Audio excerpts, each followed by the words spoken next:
First world problems. So we are all familiar with hashtagging the phrase first world problems, which basically means when you're making an observation, but it's not life-changing, it's not life-threatening. So for instance, do I want to order the steak or the lobster? Hashtag first world problems. So Kate Fridkiss of the Frisky.com likes using that phrase. She says she uses it a lot, but she hates that it somehow evolved and attached itself to women's issues. She wrote a really interesting piece in which she states, I started seeing it in the comments section under painfully honest essays about weight discrimination. First world problems was being tacked on women's conversations everywhere I looked, often by men who sounded like they wished these women would just shut up. She goes on to say, these are not first world problems. They are problems that women have that may not always be life-threatening, but then she also states that they can be with eating disorders, but are always important, relevant, and informative about the way the world is set up. Thoughts, 5 words or less? My Pop-Tart's cold. FWP. Not my problem. What? FGM. Third world problem. I don't get it. What's FGM? Female genital mutilation. Oh, God. I'm not laughing. Oh my gosh, amen, Kate. I couldn't agree more. Yeah. Okay, I thought it was a great piece, and we'll talk a little bit about what Kate wrote. But first of all, do you guys think throwing in first world problems is like a good way to have like a superficial excuse, or is it something that it's a fun way to somehow, you know, make light of some of our problems that aren't really relatively significant? It's obnoxious. So you don't like first world problems? There's two different things. In its pure original sense, I think there's a good motivation behind using first world problems because it's an acknowledgement of how unimportant what is vexing you really is. But it's still a complaint.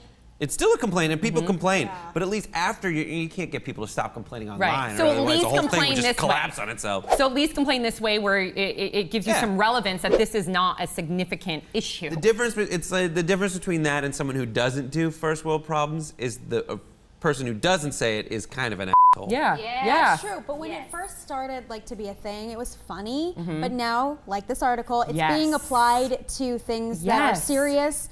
And I think that it's just not fair. Like, everybody's problems in whatever countries they're in are problems. Like, it doesn't matter. But getting my latte's cold, first world problem, that's funny. Right. But talking about this in particular, not funny. What she was saying in the article, if you guys read it, is, you know, sometimes when women talk about weight or things that seem really superficial and unimportant, it's not. This is a really important issue, and it represents so much more than that. Anybody's mental health, it doesn't matter the issue. I don't think any of that is funny at all. Right, but then a lot of achieving mental health is being able to frame something in your mind the right way so it doesn't bother you as much.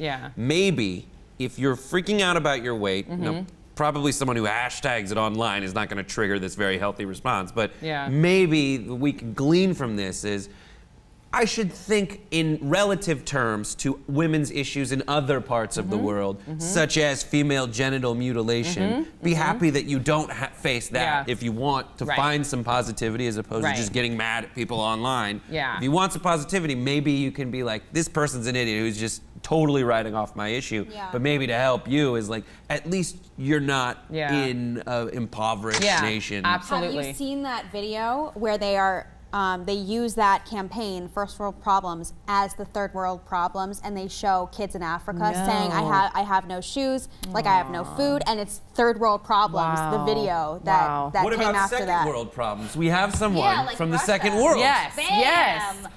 And you know, and I use the phrase sometimes because I do go back to Russia, and for me it's a joke. Obviously, I go to Russia, I see exactly what life is like. You see the dichotomy. Interesting. And I come to America and I go, I have nothing to complain about ever. That's awesome. Yes. Do you use it, Brett? I've said it, and my girlfriend and I, we've definitely said it out loud to each other, but that's not my go-to online. I'm more of a for the win kind of guy. Oh yeah, I like for the win too. Like just looking back, what's one of your first world problems? When I parked in a parking lot and somebody smashed into my car and damaged the entire backside and then left without leaving a note. What about you? Serious. The internet is too slow. Why are you driving in the lane where all the cars are parked until the very last second, and you get into my lane in front of me? And we all have to merge. If you just stayed in this lane, shithead. My first world problem is always the same one, and it's ridiculous. It's when I go get a blowout. I'm always like, should I have my part in the middle or the side? And I full on think about it, and I get anxiety over it, and I always end up in the middle. Have you ever seen me rock a side part? I want to tell the story. My friend styled her hair. She came up to me and she said, how do I look better, like this? Oh my gosh, oh, like mine's this. Not that. I'm like, what? Extravagant. What do you guys think about first world problems? What is your biggest first world problem? Let us know your thoughts in the comment section below. Don't forget to subscribe. We'll see you all next time on Pop Trigger. We want to do a special thanks to MLTD.com. So if you want any of the clothes that we have worn, you can go to MLTD.com and you can put Pop Trigger in the checkout and you get 20% off. Boop.